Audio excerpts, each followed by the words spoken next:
کامیابی انسان دولت میں قارون کی دولت تک پہنچ جائے اور دنیا میں دبدبہ اور اقتدار اور سلطنت اور حکومت کے اعتبار سے وہ نمرود اور فرعون کا مقام حاصل کر لے، وہ ناکام ہے، خائب ہے، خاسر ہے، برباد ہے۔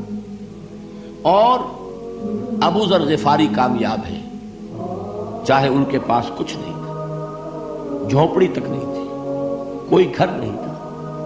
حضور نے فرمایا ہے اللہ کے کچھ بندے ایسے ہوتے ہیں جو کسی محفل میں جانا چاہیں تو انہیں اجازت نہ ملے، جو کہیں اگر رشتہ کرنا چاہے کوئی ان سے رشتہ کرنے کو تیار نہ ہو، کہیں کوئی سفارش کرنا چاہے تو ان کی کوئی بات ہی نہ سنے۔ لیکن اللہ کے ہاں ان کا وہ مقام ہے کہ اگر بھولے سے بھی کسی بات پر قسم کھا بیٹھتے ہیں تو اللہ ان کے قسم کی لاج رکھتا ہے۔ یہ ہے فرق، یہ جان لیجیے اچھی طرح۔ اس بات کا مان لینا آسان، اس پر سبحان اللہ کہنا آسان، لیکن اس کے مطابق آپ کے اپنے ذہن کا بدل جانا بہت مشکل، اس لیے کہ ہم متاثر ہوتے ہیں اپنے ماحول سے۔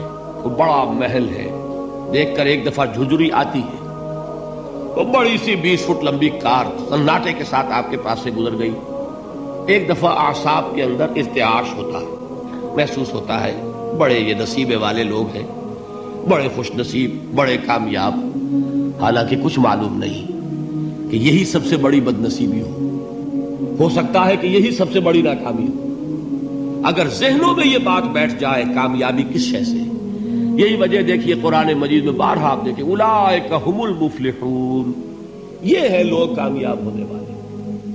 آج یہ آپ نے نماز میں وہ آیات سنی، یا ایھا الذین آمنوا ارکعوا واسجدوا واعبدوا ربکم وافعلوا الخیر لعلکم تفلحون۔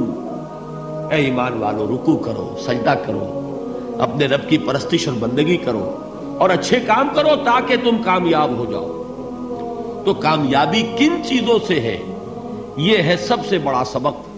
یہ ہمارے دل میں اگر بات بیٹھ جائے، ٹھک جائے، تو زندگی بدل جائے گی، صبح و شام بدل جائیں گے، نقشے بدل جائیں گے، بھاگ دوڑ کا رنگ بدل جائے گا، ویلیو سٹرکچر بدل جائے گا۔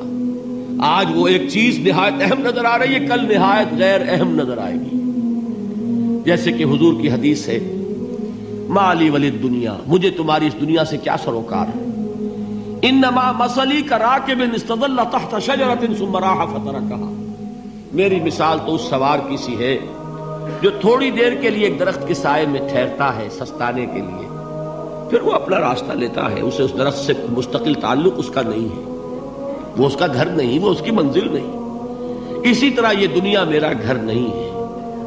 اب دیکھیے ہم کہتے ہیں انا للہ و انا الیہ راجعون، ہم تو مسافر ہیں، ہم اللہ کے پاس سے آئے، اللہ کی طرف ہمیں لوٹ جانا ہے۔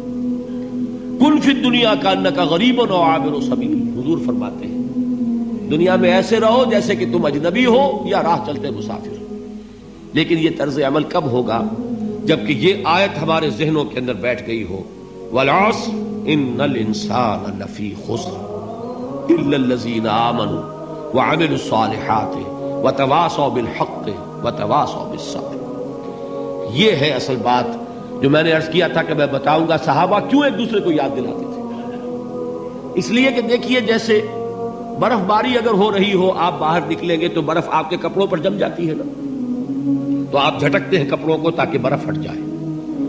ہمارے ایمان پر اس دنیا میں رہتے ہوئے جب ہم متاثر ہوتے ہیں ماحول سے تو گردہ آ جاتا ہے، برف پڑ جاتی ہے، اس کو جھٹکتے رہنے کی ضرورت ہے۔ اور وہ جھٹکنے کی بہترین اور مؤثر ترین شکل یہی ہے کہ یاد رکھو کامیابی ان چیزوں سے نہیں ہے۔ چمک دمک جو ہے دنیا کی، یہ ساری چمک دمک جو تمہیں رجھا رہی ہے، جو تمہیں اپنے اندر گم کیے ہوئے، یہ لفظ گم پر اقبال کا وہ شعر یاد آ گیا کہ کافر کی یہ پہچان کے آفاق میں گم ہے، اور مومن کی یہ پہچان کے گم اس میں ہے آفاق۔ تم گم نہ ہو کر رہ جاؤ، اس میں مبہوت نہ ہو کر رہ جاؤ، مرعوب نہ ہو کر رہ جاؤ، دنیا ہی کی محبت تمہارے اوپر ڈیرے نہ ڈال دے، تمہارے دلوں کے اوپر مسلط نہ ہو جائے۔ لہذا تازہ کرتے رہا کرو والعصر ان الانسان لفی خسر الا الذین آمنوا وعملوا الصالحات وتواصوا بالحق وتواصوا بالصبر۔